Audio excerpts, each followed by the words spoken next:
So campfires are one of my favorite things when we go camping, but quite often here in British Columbia, and I'm sure it's the case with many of you all over the place, you can't always have a wood burning fire. And so we've seen a huge rise in popularity of propane fire pits. And with that has come the conversation of which propane fire pit is the best fire pit. So I thought it would be a great video for you guys to bring together 5 very unique fire pits and do some head-to-head comparisons with them. So the propane fire pits that I picked for this video are the Lavabox Hekla, the Ignik Firebox, the Yukia Tailgater 2, the Tripod Torch, and we'll compare them against a generic propane fire pit. The first one we have here is called the Lavabox. The actual name for this is the Hekla Lavabox with a Trident dual burner system. This one here, the Camp Kitchen, is $845 US. And so this is more than just a propane fire. They intend for you to cook on it. And this has 2 burners on the inside. And there's actually 2 different inlets that we can use on this.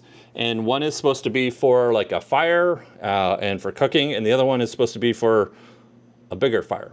And then we've got the squawk, the skillet wok, and then we've put the 10 Hades stones. They call these Hades stones. So these are ultralight ceramic weave insulating stones that can get greasy and wet, and I guess not explode. And then of course we've got a steel braided hose, and it's supposed to put out 280,000 BTUs of fire breathing madness, according to their information. And you get this cool bag that you can put the Lavabox into, and then you can store your feet and grates in the side. It's very much like one of the other ones that I'm going to show you here today, and it's sort of like an ammo can. This lid goes on here. It's got a nice leather strap on the top and a latch on the side to hold it all together, so you can pick it up like that, and it's not actually attached to these feet here. Okay, now that I've shown you the crazy Lavabox, we have to have a benchmark propane fire, and so I borrowed this one from Chef John.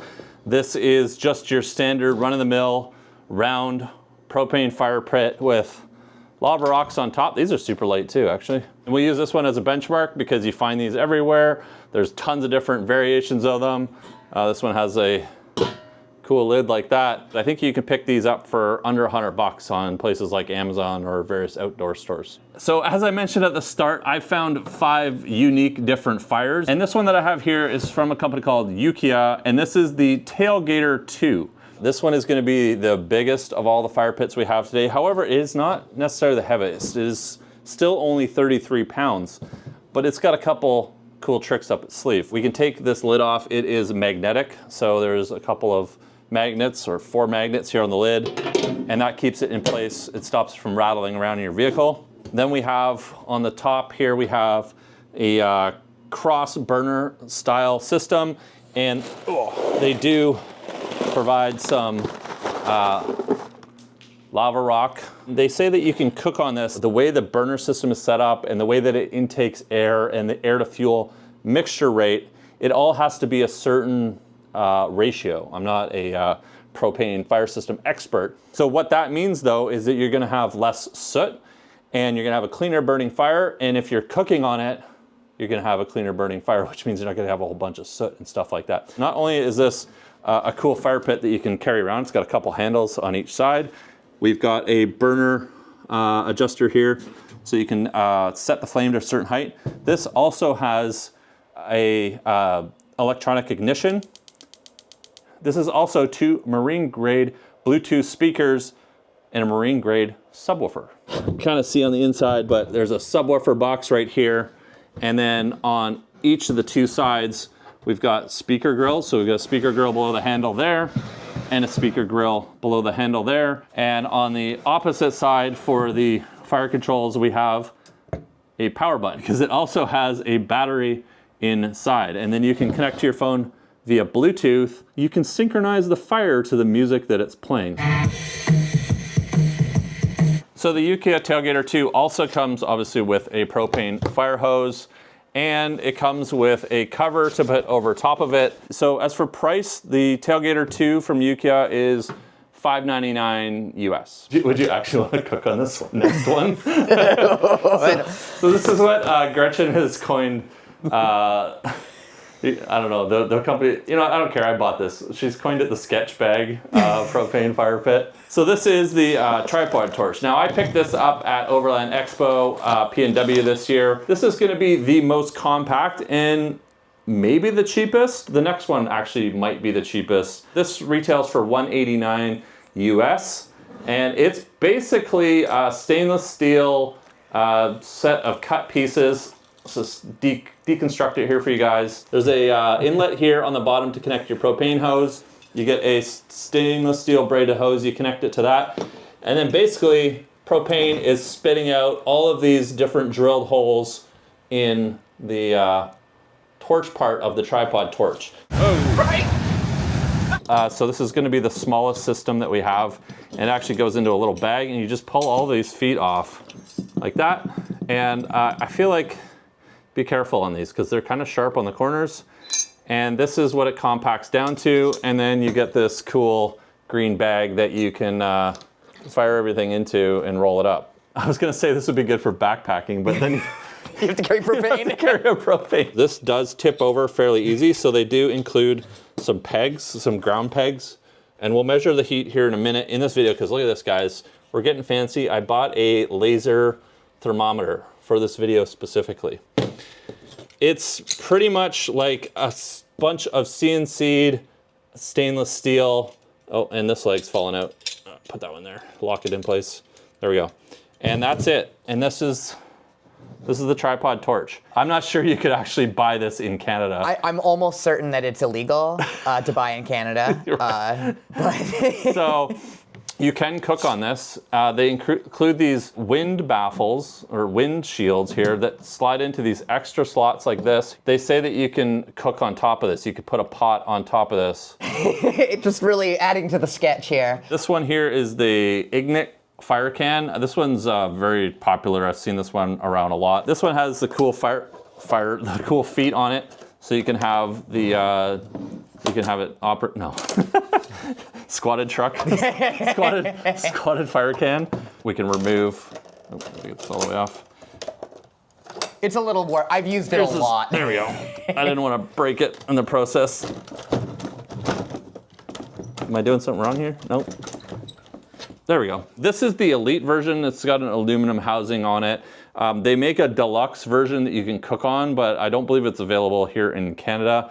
And so this is similar to the lava box in that there's a propane burner inside, and then you can add lava rocks on top of that. So this weighs about 11 pounds plus whatever fire rocks you add to it. Puts out 38,000 BTUs. As far as price goes, I'm not totally sure what the price is that you'd pay on this, because if you look on Ignik's site, it's $353 US.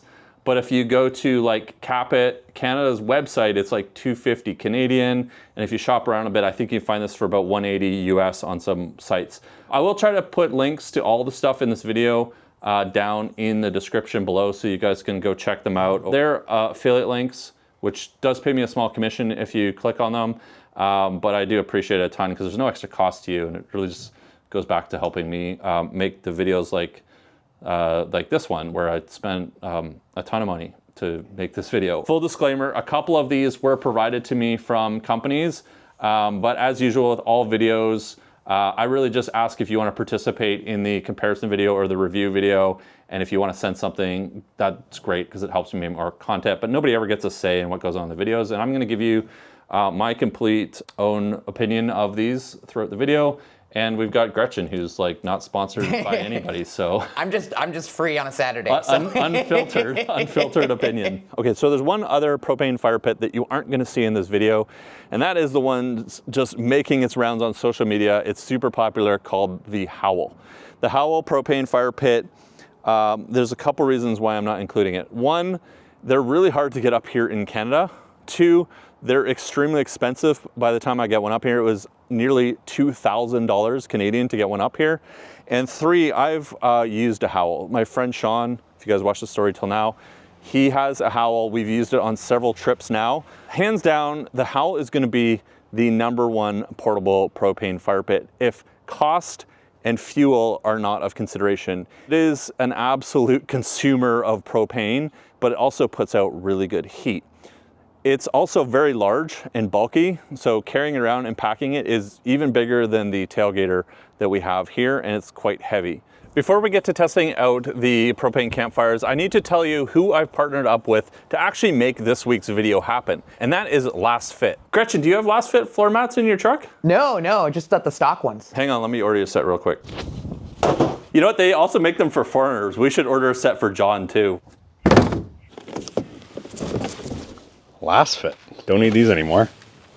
Lasfit is a company that makes accessories for all kinds of vehicles, and we've added a set of their floor mats to my Jeep. Lasfit mats are engineered for durability and custom fit. They're designed to fit your Jeep like a glove. Even if you don't have a Jeep, they've taken the time to scan your vehicle as well. They're designed to withstand a huge range of temperatures from -13 degrees Fahrenheit all the way up to 167 degrees Fahrenheit. Although I'm not sure you're made to withstand that temperature. They stay flexible in any condition, they're stain resistant, waterproof, and anti-slip. And what I think is the best feature is the edges won't deform. You don't get that little bacony ripple on the side. As much as we love bacon, we don't want it on our floor mats. And with the Jeeps, they lock right in place just like OEM mats would. They're easy to clean, just pull them out of your vehicle, wash off the dirt and debris, and they're gonna look brand new again. They're crafted from 100% brand new thermoplastic elastomer, which is 100% recyclable. Lasfit floor mats also have a lifetime hassle-free warranty,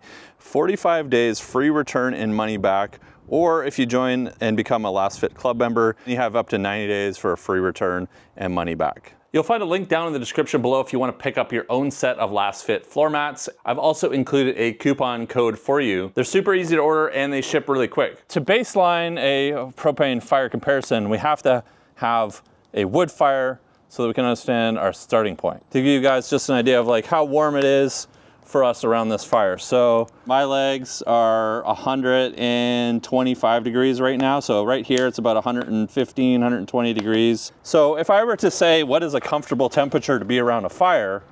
I'm gonna say around 100 degrees Fahrenheit is a nice, comfortable. So if you're below 100, you're kind of getting a little bit cooler. I'd say 95 to 100 degrees Fahrenheit around the fire. You know, nothing is gonna beat a real fire.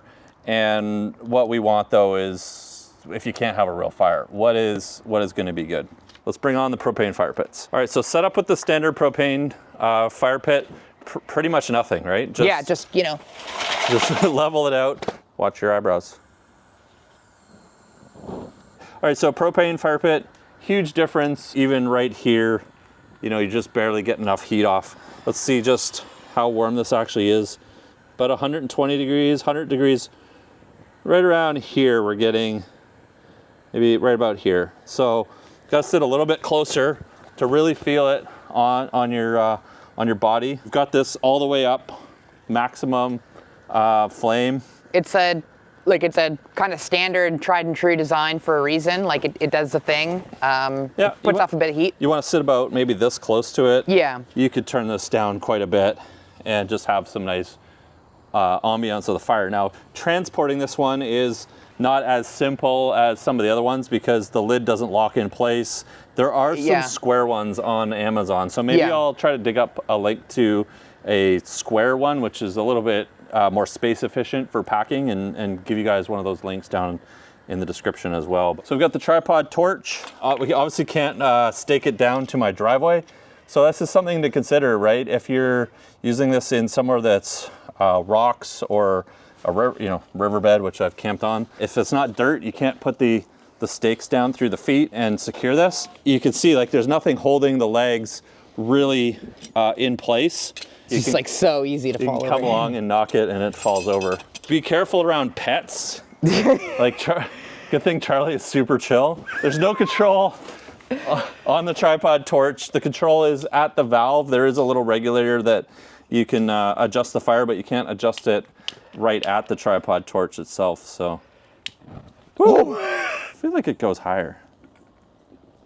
So you have to have your propane tank close enough that you turn the valve, run to the tripod torch, hit it. Oh, there we go. Oh, what's going on? Oh, okay. Oh, I see. I'm pushing it down. Ah, there we go. Set it to insanity. Is it not working properly? You know what? I'm just going to move Charlie back. Okay. So now I think the guys at Tripod Torch said to not run it at full. What is a comfortable temperature for sitting, a foot or so like this away? I think that's... The regulator's broken. Well, you hold the regulator down because apparently we have a product issue. Doing our temperature test at my knee here. This feels about the right temperature. We're about 100 degrees with the Tripod Torch in kind of a crazy... like this. I mean, it's unique. I applaud them for trying something outside of the box, but this ain't it, Chief. and we've only used this once. I only used this at Expo once, and now the regulator isn't even working. Whatever that setting in is probably the setting to be at. So, faulty regulator that we have with it. Put the other regulator from the lava box on. So while Gretchen's swapping these out, just thought I'd show you guys the... so there you go. You can see it falling over just from the weight of the braided line. But you see how this gets all black on the actual burner here. And you have to wipe this down with a paper towel, because if you touch it at all, look at that, just soot all over your finger and hand. 86% of you guys aren't subscribed to the channel. It really costs you nothing to hit subscribe, and it helps me out a ton. I appreciate it a lot if you can help me with my goal of getting to 100,000 subscribers. We just crossed 80,000. Please do me a favor and give me a hand with hitting that subscribe button if you're enjoying this video. Next up, we've got the lava box with, what are these called? The Hades? These are like, they feel like styrofoam. They are incredible. They have like almost no weight to them.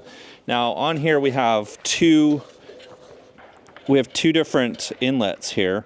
We've got one for the outer burner, which goes around the edge, and then we've got one for the inner burner, which has way more holes in it. All right, we're not totally sure which of the two burners is the Insanity burner, so we're just going to try them one at a time. This is the middle burner, which has more holes in it, but it's a smaller burner. So one thing I noticed right away is just how much cleaner that fire seems. The Tripod Torch, which is basically just, it doesn't seem like there's any proper gas to air mix or ratio on there. You think this is for cooking?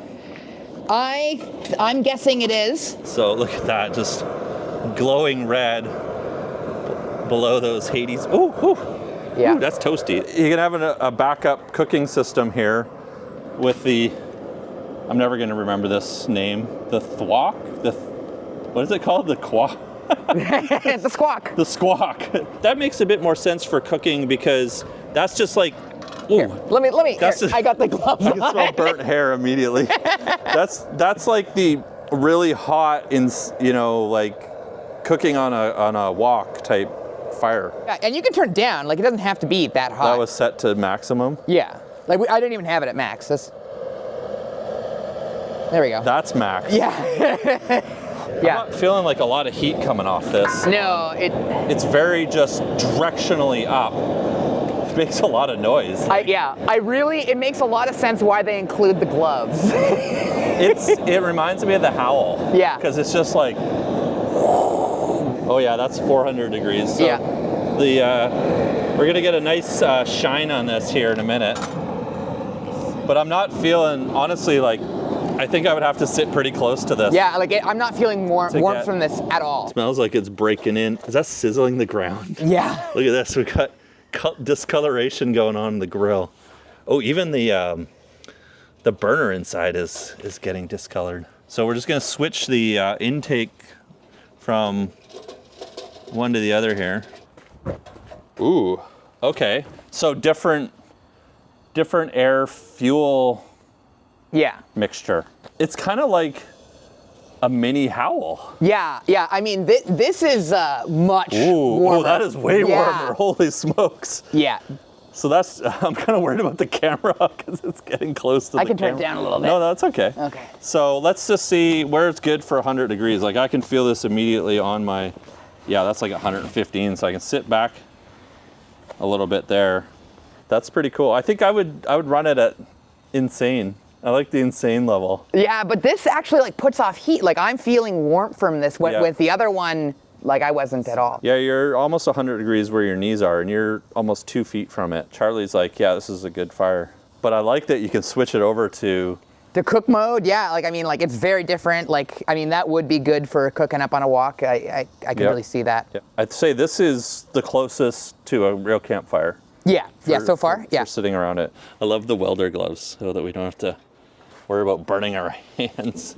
Okay, so we've got the Yukia Tailgater 2. This is the bigger of all the propane fires.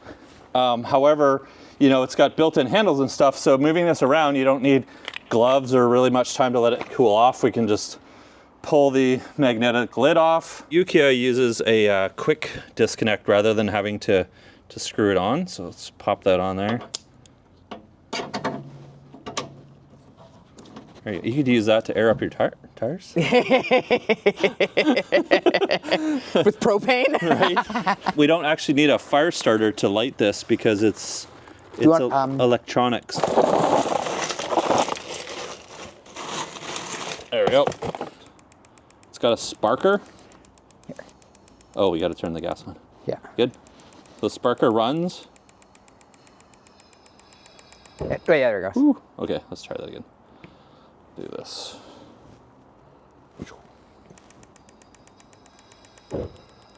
And I think it has a thermocouple, yeah. So we gotta let it warm up.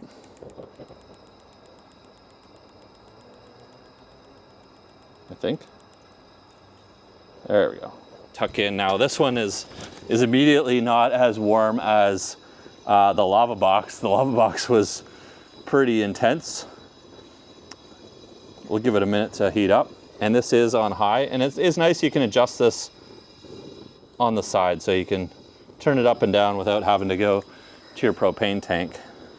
Yeah, it's got a nice long cord as well, so you can have your tank kind of out of the circle. Yeah, and you don't have to adjust the regulator at all. It's just a standard propane tank regulator. It's having a hard time feeling a lot of heat right here. Yeah, it's not a particularly warm fire. I'm gonna be honest with that. It's got some ambiance. I think that it's more of an ambiance fire. Yeah, it's not a fire for keeping you warm. This is only about 700 degrees right at the burner.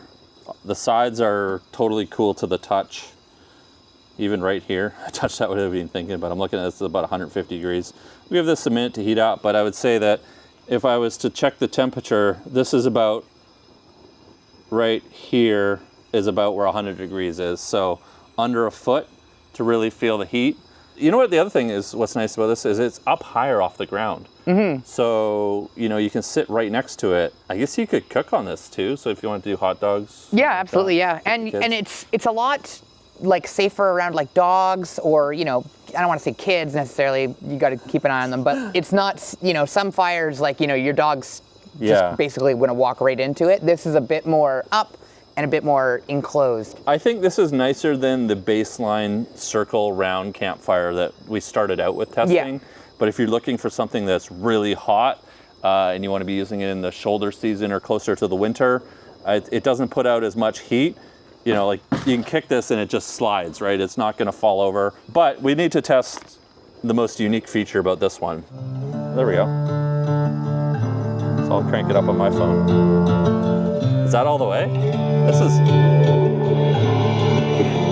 loud. We could be the most annoying person at the camp. What? It's pretty good sounding. I mean, it's like equivalent to those large, nice quality speakers. I mean, it's got a proper subwoofer. Yeah. It pumps. But this got a secret feature. That's the best part right there. That's so cool. I bet our neighbors are probably like, what the heck is happening next door? Oh, it even bounces even if you turn it down, so you don't have to crank it to get the flames bouncing. All right, so the Yukia Tailgater 2, I don't think takes the crown for the most heat output, but I think this is the coolest fire. Oh yeah, this is awesome. The novelty is, I think, going to be impressive to anyone. I think it's just super fun, and as well just having a portable speaker. So right after using it, Just pick it right up. It's cool on the sides, even on the top, you can touch it. The Ignik fire can, fire can. Right on the side. This is Gretchen's, been well used. I also bought one of these, but it's currently stuck in Vancouver in my truck that's still in to be repaired. Yeah. And so we have the quick connect. I think that would be the one suggestion I would make to the lava box is put a quick connect on there. So you're not having to mess with the threaded connection all the time. You can also control how big the fire is right at the fire can. I think that's a better feature. There we go. Whew. And this has a thermocouple as well, so I have to hold it down until it warms up. Which is the CSA requirement, and then we can jack it up to there we go. Max there. Okay, Ignik fire can. Not quite as aggressive as the lava box. I bet though it doesn't use as much fuel per hour. So this has a 5 PSI regulator. The other one has a 20 PSI so it's gonna use, that one will use 4 times as much. So you're gonna get 4 times bigger flame, but you know, with this 11-pound tank, if you're running that at 20 PSI, that's not gonna last you very long. I don't know how many hours I've gotten off of a single tank, but like an entire trip for sure. As this heats up, these lava rocks, you know, they start to put off more heat. We're at about 700 degrees at the lava rocks right now. The edge of this is still warming up. Now, where's our sort of nice temperature? Still got to get a little bit closer. You know, 100 degrees is right about there. Is that where you start feeling it on your hands? Yeah, I start feeling, it's like, it feels like warm. But I can feel it getting warmer and warmer. So I think having the lava rocks in this style, in the fire can style, is important. If you get one of these, make sure you add the lava rocks to it because it's going to radiate that heat out as they start to warm up. I can feel it. I can start feeling it now. It's starting to heat up. So give it another minute or two because now we're about, you know, we're about 100 degrees right here. So I would say that, you know, you want to probably sit around like this if you want to actually use it for warmth. You can turn it down and use it for just sort of the ambiance of having a fire and be very fuel efficient. That you can turn it down at the fire can. I think that would be my biggest complaint about the lava box is you got to go to your... It's easier to keep it on the regular, like cheaper, but it's just nicer to have it all I'm just thinking like other scenarios where maybe you aren't taking your propane tank out of your truck to run your fire and you have a long hose. The only way to adjust your fire is to go to your, you know, 20 feet away, open it and then run to it and light it. Now I had originally intended to run each of these fireboxes off a 1-pound propane tank and just see how long they lasted. But it turns out that that is just not as simple as I thought it would be. In the 2 minutes that we ran that tank, like this whole line is iced up. It's running so much frozen liquid propane through there, but this feels empty. I think we burned through this entire thing in 2 minutes. So after seeing that we really didn't get any meaningful results from the lava box, I thought, why don't we put the tripod torch on here and see if the results are any different. As you'll see here in just a moment, I highly recommend not running any of these fire pits off a 1-pound propane cylinder. We're gonna just heat the regulator up and see, did it actually just burn through a 1-pound propane tank in a minute? Or is it this regular style is just freezing? Okay. So that regulator is just freezing?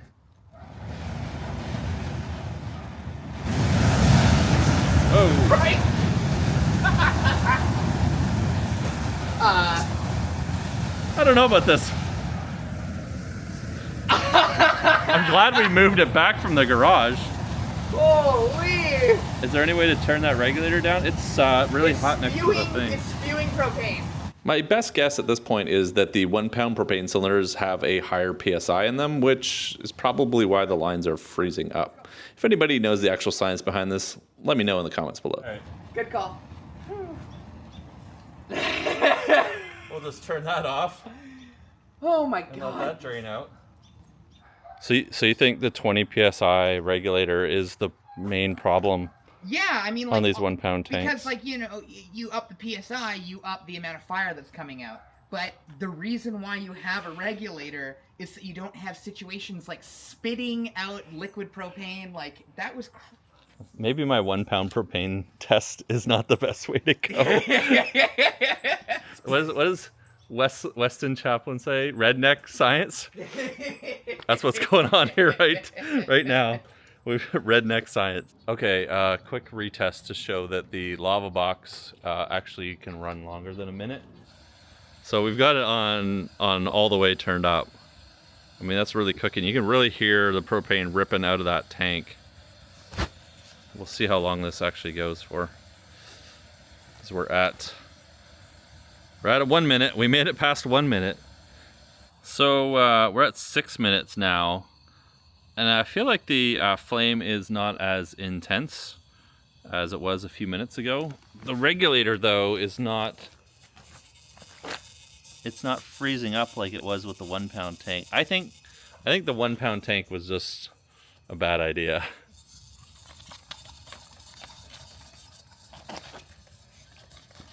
I think it just uses propane so quickly that it's freezing things up. Yeah. And perhaps the smaller tank just can't keep up with the...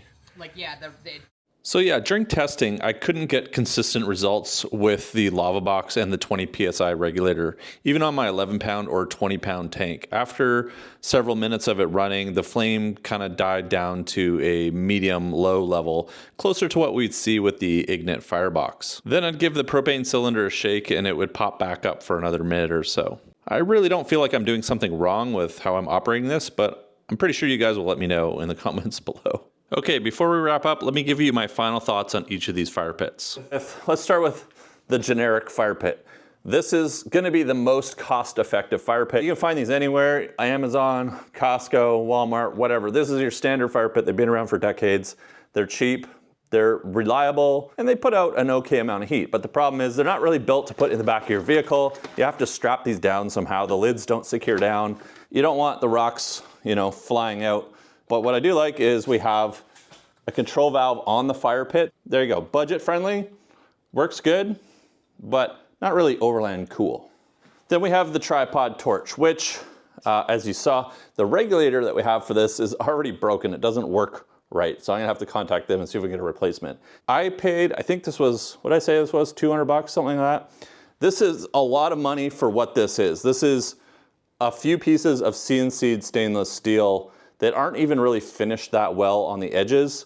It's super sketchy unless you can stake this down to the ground. Just the weight of the propane line on the bottom can knock this over. As well, these legs are never really completely sturdy. They're always moving around. So when it's on the ground, it doesn't take much to knock it over. You have to clean up the jets, this whole piece here every time because it's got black carbon soot all over it. The pros to this, it is the most compact. When you take these legs off and you put it in the bag, this is going to be the absolute smallest fire pit that we've tested here today. But I think that comes at a cost of safety. Next, we have the Ignik fire can. I think this fire can is the best bang for your buck, the best value fire pit that we tested out of all of them.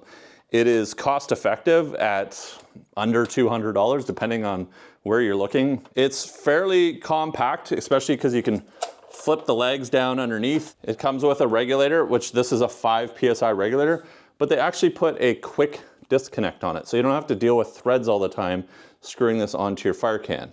And they even have a little plastic cover to put over it. The actual fire can itself, it's well built, it's durable. It has a nice lid that holds in the lava rocks. I do highly recommend getting the lava rocks with this. Now this one isn't rated for cooking, so I guess you could deduct a few points for that, but they do actually make a deluxe model that is rated for cooking. I'm not really sure what the difference is other than it costs more. The downsides to this one, I don't know. What are the downsides to this one? Honestly, I think the biggest downside with the Ignik fire can is once these rocks get really hot, they take quite a while to cool down. It's not like you can just pour water on them to cool them down. So if you're camping somewhere where you don't want to leave this out overnight for, you're worried about it getting stolen, maybe you're in a group camping space and you want to put this away and stow it, you got to remember to turn it off, let it cool down a little bit. Then we have the Yukia tailgater 2, which we're going to come down here on the ground for because this one is the most heavy. As far as taking this for overlanding or camping, it is going to take up more space in your vehicle, but I think the target audience for this is when you want something maybe for your front yard or like it describes tailgating, It's more of a hangout and kind of ambiance type fire. It's, you know, you want to have some music, you want to hang out around the fire. It's probably not geared towards the go out in the quiet and peace of the wilderness type buyer, but it is really well built. It's very nice quality. I like that they have a nice, easy to use magnetic lid. It just goes on there. I really like that we can auto start it. It has a built-in sparker as well. You can control the flame on the Tailgater 2 as well. It's got nice carrying handles on it, so it's easy to pick up and move around. And you can fire up the Bluetooth stereo. Just don't forget to charge it before you take it out on your trip. And it's kind of an all-in-one hangout fire pit. This has the longest propane hose of all of them, so you could hook this up to maybe a propane outlet on your camper or your trailer. And if you just want a fire pit without a stereo, you can order that version as well. You can not have the Bluetooth stereo and save a few bucks. Different target audience, I think, with the Tailgater 2, but I don't know who's watching this video, so I think it's a good one to include. And I think if you just want a portable fire pit that's easy to move around with handles and a stereo and a nice, easy to use lid, this is a huge upgrade over a basic cheap fire pit that you might just bring with you in your camper or trailer when you have lots of space. So last but not least, we have the Lava Box. The Lava Box, I think, is sort of the king of fire pits that we have here today. It does a little bit of everything, and it does it pretty good. We've got this model here that has the 2 burners in it. Now, you can save a few bucks and just get the single burner, but why not get the one with 2 burners that you can also cook on? You can pull out the squawk and you can cook on it. I think this is my favorite of all of these. However, I have some constructive feedback that I would like to provide to Lava Box, because I think they could take a couple pages out of the Ignik Fire Can book and apply it to here and really make this the best firebox there is. I'd like to see quick disconnects on the sides here. I've already lost one of these brass covers that go on here. So now I've got exposed threads and an exposed inlet port. I would like to see a control on the box itself. So if you're sitting around the campfire, you can just lean over and turn this up or down to the right setting that you want. If Lava Box put the control on the actual fire can itself, we wouldn't need one of these plastic covered regulators on here. Give me some of your guys' thoughts if there's some other fire pits that I missed. I tried to collect a little bit of everything for this video. I'd love to know what else you guys are using, or which of these fire pits behind me you're actually using, and some of your thoughts on them. As I mentioned before, I'll put links to all of these down in the description below so you can go check them out for yourself. They are affiliate links. I appreciate it. If you click on them, it costs you nothing. It helps me out a ton.